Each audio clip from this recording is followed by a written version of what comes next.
बिस्मिल्लाहिर्रहमानिर्रहीम अस्सलाम वालेकुम। आज का जो हमारा टॉपिक है वो है Lewis concept of acids and bases के एसिड और बेस का क्या कंसेप्ट है, और वो भी साइंटिस्ट था लिविस, उसने अपना कॉन्सेप्ट दिया। ठीक है, हमने पहले स्टडी किया अरेनियस के कॉन्सेप्ट के बारे में, ब्रॉन्स्टेड के कॉन्सेप्ट के बारे में। ठीक है, आज आपने जो स्टडी करना है वो किसके कॉन्सेप्ट है, लिविस के कॉन्सेप्ट के बारे में है। ठीक है, तो अब स्टार्ट करते हैं। सबसे पहले the Arrhenius and Bronsted Lowry concept of base and bases are limited to substances which contain proton. Arrhenius और ब्रॉन्स्टेड लोरी के हिसाब से क्या था कि उनके जो कंसेप्ट थे एसिड और बेसिस के दरमियान, वो सिर्फ और सिर्फ किस चीज़ तक महदूद थे, नंबर ऑफ प्रोटॉन्स, यानी कि जिनके अंदर क्या है, प्रोटॉन्स हैं। अब जी एन लिविस था, उसने क्या किया 1923 में प्रपोज किया a more general and broader concept of acid and bases. 1923 में लिविस ने क्या किया कि एसिड और बेसिस के हिसाब से एक वाजिया और ब्रॉड कंसेप्ट दे दिया। अब उसके कंसेप्ट के बारे में क्या था कि उसके हिसाब से एसिड क्या था, acid is a substance which accept a pair of electron. कि एसिड क्या है, एक ऐसा सब्सटेंस है जो क्या करता है, किसी भी इलेक्ट्रॉन के पेयर को एक्सेप्ट करता है। अब हमने अरेनियस में पढ़ा था कि अरेनियस में एसिड ऐसा सब्सटेंस है जो H पॉजिटिव क्या करता है, एक्वस सोल्यूशन में H पॉजिटिव दे देता है। और जबकि ब्रॉन्स्टेड के कंसेप्ट के हिसाब से एसिड जो है वो क्या करता है, H पॉजिटिव यानी कि प्रोटॉन को डोनेट कर देता है, दे देता है। जबकि इसके हिसाब से क्या करता है कि एसिड ऐसा सब्सटेंस है जो किसी भी इलेक्ट्रॉन के पेयर को क्या करता है, एक्सेप्ट कर लेता है। और इसके हिसाब से क्या कहता है, base is a substance which can donate a pair of electron. और बेस एक ऐसा सब्सटेंस है जो क्या करता है, किसी भी पेयर को यानी कि इलेक्ट्रॉन उनके पेयर को क्या करता है, डोनेट कर देता है। ठीक है, हम एग्जांपल देखते हैं। एग्जांपल में क्या है कि reaction between ammonia and boron, यानी कि ये NH3 और बोरान यानी कि BF3 बोरान ट्राइफ्लोराइड BF3 के दरमियान एक रिएक्शन हो रहा है। क्या है, take place by forming a coordinate covalent bond between ammonia and boron. इस हिसाब से क्या हो रहा था कि आपस में क्या बना रहे हैं, कोऑर्डिनेट कोवेलेंट बॉन्ड, यानी कि shared pair of electron, electrons आपस में शेयर हो रहे हैं। और शेयर होने के बाद क्या बन रहा है, coordinate covalent bond between ammonia and boron trifluoride. ठीक है, अमोनिया और BF3 के दरमियान क्या कर रहा है, कोऑर्डिनेट कोवेलेंट बॉन्ड बन रहा है। किस वजह से, by donating an electron pair for ammonia and accepting that electron pair by. अब इसमें क्या हो रहा था कि अमोनिया क्या कर रहा है, एक इलेक्ट्रॉन पेयर को क्या कर रहा है, डोनेट कर रहा है। और किसको डोनेट कर रहा है, अमोनिया एक्सेप्ट वो BF3 यानी कि बोरान ट्राइफ्लोराइड कर रहा है, और इलेक्ट्रॉन पेयर को एक्सेप्ट कर रहा है। अब ये हमारे पास BF3 था, BF3 ने क्या किया, NH3 से इलेक्ट्रॉन पेयर को एक्सेप्ट कर लिया। एक्सेप्ट करने के बाद ये BF3 और NH3 के दरमियान क्या हुआ, BF3 और NH3 के दरमियान क्या है, कोऑर्डिनेट कोवेलेंट बॉन्ड बन गया। अब इसमें क्या होता है कि the cation act as a Lewis acid. उन्होंने कहा जो कैटाइन्स हैं यानी कि जो भी आयन जिसके ऊपर पॉजिटिव चार्ज हो, वो क्या हो कहलाती हैं, वो लिविस एसिड कहलाती हैं। अब for example reaction between H positive and NH3 where H positive act as an acid and ammonia as a base. अब उन्होंने कहा है कि H पॉजिटिव यहाँ क्या है, वो एक लिविस एसिड के तौर पे काम कर रहा है। इनके NH3 के साथ इसका रिएक्शन हुआ, रिएक्शन होने के बाद क्या हुआ कि NH3 ने इसके साथ रिएक्शन किया, रिएक्शन करने के बाद ये NH4 में कन्वर्ट हो गया, NH4 पॉजिटिव में कन्वर्ट हो गया। यानी कि इसने क्या किया कि इससे अपना इलेक्ट्रॉन पेयर डोनेट किया, और H पॉजिटिव ने क्या किया, एक पेयर को एक्सेप्ट करके आगे एक और पेयर बना दिया। अब इनका है कि जो product of Lewis acid base reaction के दरमियान जो थी ना, single species, the product of any Lewis acid base reaction is a single species. इनका है ये जो प्रोडक्ट बन रही है ना इस एसिड बेस की रिएक्शन की वजह से, इस एसिड बेस रिएक्शन जो प्रोडक्ट बनती है उससे क्या कहलाते हैं, वो अडक्ट कहलाती है। अब आगे क्या, इस are electron pair acceptor. Acid ऐसी है तो जो इलेक्ट्रॉन के पेयर को क्या करते हैं, एक्सेप्ट करते हैं, वाइल बेस जो इलेक्ट्रॉन्स पेयर डोनर होते हैं यानी कि डोनेट करते हैं। अब इसका एविडेंट है कि कोई भी सब्सटेंस है जिसके अंदर अनशेयर्ड पेयर ऑफ इलेक्ट्रॉन वो लिविस बेस के तौर पर करते हैं, और जिनके अंदर एम्प्टी ऑर्बिटल होते हैं वो लिविस एसिड यानी कि जिनके खाली ऑर्बिटल्स होते हैं वो एसिड के तौर पे काम करते हैं। एग्जांपल क्या, लिविस एसिड और बेस की, वो आगे हमें एग्जांपल्स गिवन है। नीचे एग्जांपल्स हैं कि Lewis acid according to Lewis concept following species can acid, के फॉलोइंग जो स्पीशीज हैं वो एसिड के तौर पे एक्ट कर रही हैं।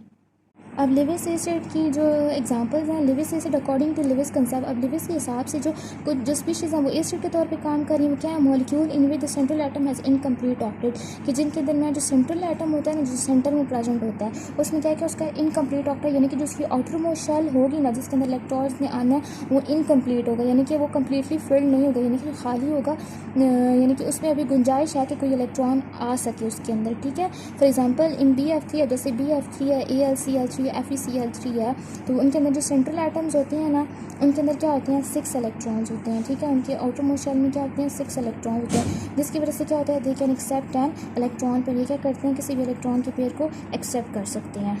अब आगे हैं कि जो सिंपल कैटाइंस होते हैं वो भी लिविस एसिड के तौर पे काम करते हैं। All cations act as a Lewis acid, जितने भी कैटाइंस हैं यानी जिनके भी पॉजिटिव चार्ज होते हैं उन्होंने कहा कि वो भी एसिड के तौर पे काम करते हैं, और क्योंकि इनके अंदर वो इलेक्ट्रॉन डेफिशिएंट होते हैं और इस वजह से उन्हें क्या होता है कि उन्हें इलेक्ट्रॉन्स को एक्सेप्ट करना होता है। जैसे कैटाइंस हैं पॉजिटिव, के पॉजिटिव, CO2 पॉजिटिव आइंस जितने भी हैं ना उनके अंदर इतनी टेंडेंसी होती है वो किसी भी इलेक्ट्रॉन को एक्सेप्ट कर सकते हैं। जैसे कैटाइंस हैं H पॉजिटिव, Ag पॉजिटिव यानी कि सिल्वर के, उनके अंदर इलेक्ट्रॉन को एक्सेप्ट करने की ग्रेटर टेंडेंसी होती है, जिस वजह से वो क्या कहलाते हैं जी वो लिविस एसिड। अगर लिविस बेस की बात करें तो लिविस बेस में क्या होते हैं कि जो स्पीशीज़ लिविस बेस के तौर पर neutral species having at least one lone pair of electron, कोई भी न्यूट्रल स्पीशी है ना तो उसके अंदर एक इलेक्ट्रॉन का क्या होगा लोन पेयर, ठीक है, यानी कि एक इलेक्ट्रॉन होगा कभी किसी दूसरे इलेक्ट्रॉन के साथ, किसी भी दूसरे इलेक्ट्रॉन के साथ क्या करे पेयर यानी कि लोन दे सके। अब जैसे अमोनिया है, अमाइंस और अल्कोहल्स हैं, ये सारे क्या करते हैं लिविस बेस के तौर पर काम करते हैं। क्यों? क्योंकि अंदर इनका क्या है इलेक्ट्रॉन पेयर। अब NH3 के अंदर कितने लोन पेयर हैं? ये एक लोन पेयर ऑफ इलेक्ट्रॉन, ठीक है, ये लोन पेयर है। RNH2 है, ये इसके ऊपर भी लोन पेयर है। अब ये जो है वो ROH है, तो यहाँ पे ऑक्सीजन के अंदर कितने हैं 2 लोन पेयर ऑफ इलेक्ट्रॉन्स हैं। इसी तरह जो भी नेगेटिवली चार्ज स्पीशी होगी या एनाइन होंगी जैसे क्लोराइड, साइनाइड, हाइड्रोक्साइड आइन, ये सारे क्या करें लिविस बेस के तौर पर। अब साइनाइड है negative, Cl negative, OH negative, ये सारे क्या हैं लिविस बेस के तौर पे काम कर रहे हैं। अगर कंसेप्ट को हम देखें आर्हीनियस के कंसेप्ट के हिसाब से एसिड क्या था जो H पॉजिटिव आइन दे, बेस क्या था OH नेगेटिव आइंस, ठीक है, एसिड H पॉजिटिव और बेस क्या OH नेगेटिव आइन। और एंड में हमारे पास अगर इन दोनों का प्रोडक्ट देखें तो हमारे पास प्रोडक्ट क्या होता है सॉल्ट और वाटर। ब्रॉन्स्टेड के हिसाब से देखें तो ब्रॉन्स्टेड में एसिड ऐसा सब्सटेंस है जो H पॉजिटिव डोनेट करता है और बेस ऐसा सब्सटेंस है जो H पॉजिटिव एक्सेप्ट करता है, और एंड में हमारे पास प्रोडक्ट में कॉन्जुगेट एसिड बेस पेयर बनते थे। लिविस के हिसाब से हमारे पास था कि इलेक्ट्रॉन पेयर एक्सेप्टर के तौर पर काम करता है, बेस ऐसे इलेक्ट्रॉन पेयर डोनर के, और इनका जो प्रोडक्ट बनता है उसे हम क्या कहते थे जी वो अडक्ट कहलाता है। बिस्मिल्लाहिर्रहमानिर्रहीम, अस्सलाम वालेकुम। आज का जो हमारा टॉपिक है वो है ब्रॉन्स्टेड लोरी कंसेप्ट के ब्रॉन्स्टेड और लोरी ने एसिड और बेसिस के बारे में क्या कंसेप्ट दिया।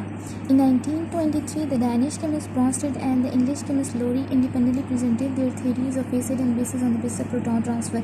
इन दोनों साइंटिस्ट लोरी और ब्रॉन्स्टेड के हिसाब से उन दोनों ने मिल के काम किया। मिल के काम करने के बाद उन्होंने एसिड और बेस के ऊपर थ्योरीज दी।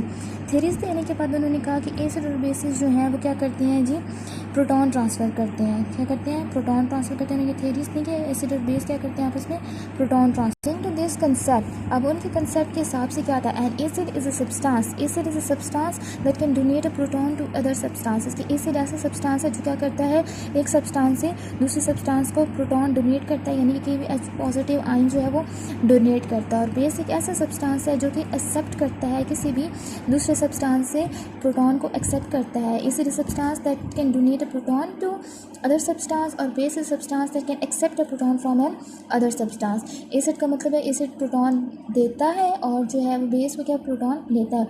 एग्जांपल हमारे पास दे दी है कि HCl और NH3 की एग्जांपल है। HCl ने प्रोटॉन दे देना और NH3 ने क्या करना है प्रोटॉन ले लेना है। प्रोटॉन लेने के बाद NH4 पॉजिटिव में कन्वर्ट हो जाएगा और ये कॉन्जुगेट बेस कॉन्जुगेट एसिड बन जाएगा और Cl नेगेटिव हमारे पास कॉन्जुगेट बेस बन जाएगी। इसी तरह आगे हमारे पास HCl की एग्जांपल दे दी है कि वाटर के अंदर डिज़ोल्व हो रहा है एसिड, HCl एसिड के तौर पे और वाटर यहाँ पे बेस के तौर पे कर रहा है। HCl ने एसिड H पॉजिटिव दे देना है वाटर को, H3 पॉजिटिव में कन्वर्ट होकर वो कॉन्जुगेट एसिड दे देगा और Cl नेगेटिव हमारे पास कॉन्जुगेट बेस दे देगा। इन्होंने कहा है कि ये रिवर्सिबल रिएक्शन के तौर पे काम करते हैं। इसमें क्या होता है कि एसिड जो है वो HCl जो है वो फॉरवर्ड रिएक्शन के तौर पे काम करता है, जबकि जिसमें वो H पॉजिटिव डोनेट करता है, वाटर H पॉजिटिव एक्सेप्ट करता है ये। और रिवर्स रिएक्शन में क्या होता है कि क्लोरीन जो है वो आइन एज अ बेस एक्सेप्ट कर देता है और कहाँ से H3 पॉजिटिव आइन से। इसको क्या कहते हैं जी ये कॉन्जुगेट बेस है। अब हमें पता होना चाहिए कॉन्जुगेट एसिड और कॉन्जुगेट बेस क्या होते हैं। कॉन्जुगेट एक एसिड ऐसा सब्सटेंस है, ऐसी स्पीशी है जो क्या बनती है it is form by accepting a proton by a base. किसी भी बेस से प्रोटॉन को एक्सेप्ट करने के बाद जो स्पीशी बनती है वो क्या कहलाती है कॉन्जुगेट एसिड, यानी कि बेस से प्रोटॉन को क्या करना है एक्सेप्ट करना है यानी कि ले लेना है। कॉन्जुगेट बेस है, कॉन्जुगेट बेस एक ऐसी स्पीशी है जो कि क्या करती है, वो डोनेट करती है प्रोटॉन, कहाँ से, बाय एन एसिड। एसिड जब प्रोटॉन डोनेट कर देता है तो जो स्पीशी बनती है वो क्या बनती है, कॉन्जुगेट बेस। नीचे हमारे पास एग्जांपल भी दे दी है कि एसिटिक एसिड है CH3 C double bond OH H2O। यहाँ पे एसिड ने अपना ये वाला H पॉजिटिव बेस को डोनेट कर देना। जब ये अपना बेस को H पॉजिटिव प्रोटॉन यानी कि दे देगा तो क्या कन्वर्ट हो जाएगा, कॉन्जुगेट बेस में।